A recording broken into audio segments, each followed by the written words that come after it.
Louisiana on a second-degree battery charge. The alleged incident happened on Saturday, just 2 days after signing his new contract. Smith has missed multiple seasons due to off-field incidents over the course of his career. So, Shannon, what was your reaction when you heard this? Well, Skip, it was sad. You know, I'm hoping that it's not true, but the report is not very good.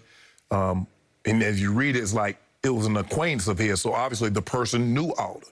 And it happened, and what the victims, was it his coffee shop or were they in a coffee shop and this confrontation took place? But it reported like he choked the man unconscious. That's what it said. That's the police report. I'm like... That's how it became second degree. Yeah, and I don't know if you know about Louisiana, they don't play.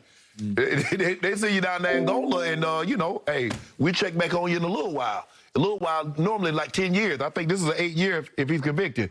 Skip, I hope it's not true. I really do. Because it seemed like he had really turned his life around. He was really getting on the right track. Like you said, Jenny and the Reed, he had been away from football for 4.5, 5 years. And it seemed that, you know, found some tracks and found a footing. With the Cowboys, he played okay last year. Got another chance to go play with Seattle, and this happens. Skip, I just hope he can get this thing, get his life resolved, get it worked out again. So our man Jay Glazer has sworn by and vouched for Aldon Smith. That's why I was rooting so strongly for him. It's obviously my team, the Cowboys. And I thought he had a very good start to the year. Not a great finish. He kind of hit the wall, but that's what happens when, as you know, you've been out of the game for 5 years. And you get off to a pretty hot start because he had 3 sacks against Seattle, at Seattle in week 3. Then he had 1 more sack the rest of the way and became a little bit of a forgotten man in the defensive front. So Seattle liked what it saw, so Seattle signed him for Seattle tried to trade for him at the trade deadline. They did. And they signed basically to the same deal Dallas had, which ended up paying about $1.5 million with his incentives. So they're not on the hook for a whole lot of money. But this came out of the blue and shocked me. And my first thought was, I hope it's an Aaron Donald situation where we find out when the truth fully comes out that he's exonerated somehow. Then at least the police report said it was a coffee shop as opposed to a bar or club. Something. Sometimes it just finds you. They ain't got to, you know, sometimes they just find you. Yeah, and it was an acquaintance, which was odd to me, said the police report.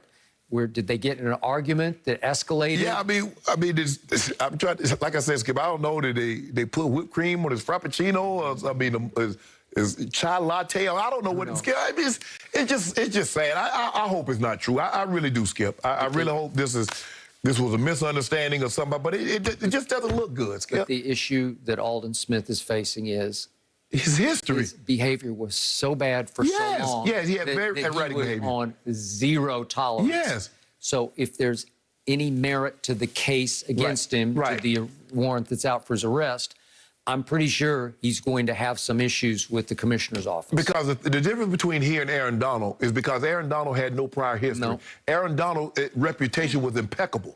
So he's going to receive the benefit of the doubt. Aldon Smith, I don't know if he necessarily gets that benefit of the doubt, given his history. And as you mentioned, sometimes he has displayed erratic behavior. So he loses kind of that benefit of the doubt that Aaron Donald received. But let's just see how it plays out, and then we'll go from there, Skip. We will see how it plays out. It's one of those stories when you read it, my heart just sank because we have been talking about him and just rooting him on in his of Carson Wentz. King went on to say that Wentz didn't handle the situation well and contrasted it to how well Tom Brady played after the Patriots drafted Jimmy Garoppolo in 2014, winning 2 more Super Bowls in New England and an MVP. So, Shannon, does Peter King have a point here? He does. Carson could have handled it better, but Carson Wentz handled it like every other quarterback has handled it. What Peter King, Coach Belichick wanted to make the move to Jimmy Garoppolo. Tom Brady went upstairs and asked Mr. Kraft to move Jimmy G out of the building. Now Peter King didn't mention that because Seth Wickersham wrote a very compelling story that you and we discussed ad nauseum on here what Tom Brady did. It wasn't ad nauseum. It was great. We talked about it. We talked about it every day. I love talking about it. I love because I saw the look on your face. You hated it. That's why you had it there for Coach Belichick. You had never forgiven him since either. Had you know that.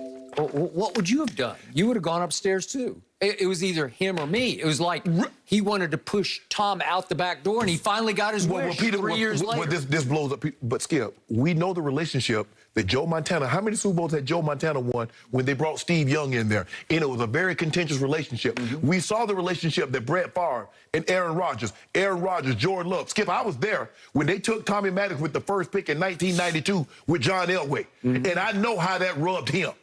So the way Carson Wentz behaved is not unnatural than any other quarterback in the history of time that's been any good have reacted. I mean, they make it seem like Carson Wentz did something that no other quarterback in the history of time that's been started, that's been, he was considered a franchise quarterback, behaved. We saw the relationship. Steve Young mentioned the relationship with him and Joe. They butted heads. Yes, Tom handled it because he didn't view Jimmy as a threat. The moment he saw Jimmy G as a threat, somehow he found his way upstairs. He had never been upstairs, hadn't been upstairs before because he get direct deposit. Skip, I didn't get direct deposit. I need to get my check, put it in my hand, put that money right there. So, I'm sure he went upstairs, or did he just go to his house? He went upstairs. Yeah. That when somebody saw him too, like, what Tom's going upstairs? He don't never go upstairs to talk to Coach Belichick, so I know he ain't going there. Only one other person got an office upstairs that Tom would be going. Didn't think anybody saw it. They saw it. So. Okay, but that was in 2017. Yes. He was drafted, Garoppolo, in 2014. Yes. So Peter King's point is, in 2014, Tom could have thrown a fit. Like, what are you doing? I'm 37 and you're trying to push me out the back door. You're trying to push me into retirement. And instead, Brady said, no, watch this. I'll show you how a competitor reacts. That's what Peter King wrote. So he's such a competitor. Why not just, why did he go upstairs if he's such a competitor? Okay, but that was 3 years later. But he did it. Okay, but he went out and won an MVP, and then he won 2 Super Bowls. And speaking of 2017, he got him to the Super Bowl and threw for a playoff record, not just a Super Bowl, playoff record, 505. And Belichick's defense gave up 41 to the backup quarterback of the Eagles, and they lost 41 to 33. You and Peter make my point even more. No. Think about this, Skip. He had won 2 Super Bowls. He had won an MVP of the regular season. He should have been more convinced that I'm the guy. So he should have never had to worry about Jimmy G replacing him. So why would he need, even after all of that? Say to me every day, you got to update that resume. Yeah. Well, he didn't just update it. He uplifted it up into the stratosphere where it was untouchable. And still felt a need to go tell Mr. Kraft to get Jimmy G out of the building. Okay, why would he need to do that? That was the flashpoint when he was going to elevate Jimmy G into the starting role. And at some point, you got to say yes or no. And that's a big no for Brady. I don't want to be here. Okay. It's him or me. That's what Carson Wentz said. Sooner or later, Jalen Hurts, I don't want to be here. Okay, but he didn't go out and say, watch what I do. He didn't even try. He immediately threw a fit. Oh, okay? I don't, Skip. Carson Wentz is the reason. Look, if you'd stayed healthy, had you played better, they wouldn't have took Jalen Hurts. And that was his point. Peter King says that he was all in on Jalen Hurts just because of availability. Yeah. Right?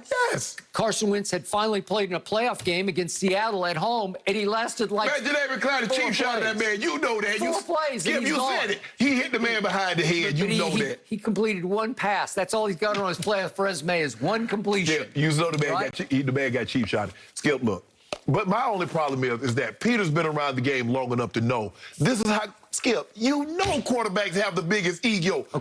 You know they're the most sensitive. I got it, but when you do Montana Young, Joe was so up there in years that he was not able to respond as a competitor to Steve Young because it was clear his performance was starting to fade. So he wasn't, if he had gone out and won the MVP and they'd won another Super Bowl, then you can't push him into the sunset. Skip, you can't trade him. They brought Steve there, Skip, in 87. No, it took a while. Joe won the MVP, won a back-to-back Super Bowls, 88, 89, and was the MVP. Update your resume, and he wasn't able in the end, and they said, we're going to trade you because we think you're finished. And that's it. And that's what it.